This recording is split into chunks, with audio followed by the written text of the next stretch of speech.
What are you guys doing, huh? Hello, George. Fat Ninja Food Forest. Got my mic on, so I'll speak up. Showing the compost system. I've shown it a bunch, but I was talking with someone else this morning, and they do a very similar system. You can see we're almost up to 140 here, and if you can read that from there. It's getting to be the sweet spot. So first I'll do thermophilic. This is all the chicken and duck bedding, any waste products, food scraps we have. I'll pile those up and make a thermophilic compost. I'll allow that. That will get up to 130 to 165. If it gets hotter than that, I want to turn it. You need to quiet down when making the video. If it gets hotter than that, I want to turn it. If not, it turns to ammonification inside. It turns to more ammonia, form of nitrogen. It'll turn white inside. So I want to turn it if it starts getting too hot.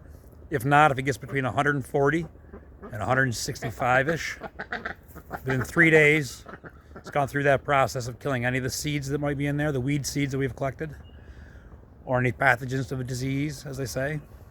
Ways for disease to get in there. Those microorganisms. So then we'll stir it. We'll take the outside of that compost, stirring that, putting that on the inside. Hopefully within a few days we'll get up to that temperature again. If we don't get to that temperature, we only get to 140, 130, 140. It takes 5 days, and so on. If it doesn't get hot enough, we might need to add more nitrogen as we stir it again. Hopefully not. So this one's gotten plenty hot. Or we'll get plenty hot, it looks like. It's been there a couple days. Didn't jump up to temperature, but I'm happy where it's at. I'll leave it there for maybe even a week. I mean, it'll do it in a few days. We'll let it set longer, doesn't hurt. Then after that, we have the static compost. And that's this here. Mostly broken down. Looks great. Except for the microplastic in it. I could even turn that again, let that break down more.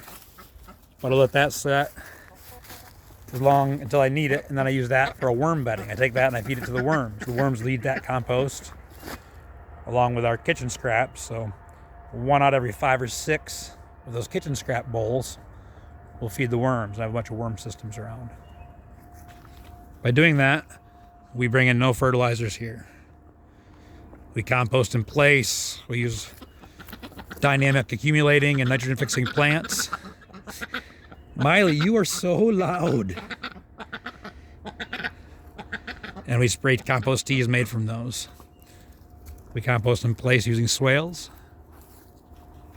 Because of that, we've created an incredibly productive half acre in the city limits. It gets very little sun. You look at it, it's super sunny, but to our west, we've got giant oaks with a small hole in them. To our east, the same. We've got these big oaks. The annual garden beds here, the short-term annuals as I call it, doesn't even get sun until noon. But we plant appropriately, using guilds, catching and storing those energies, observing, and then installing, acting. Hope this little ramble helps. Peace. Change is better than a holiday.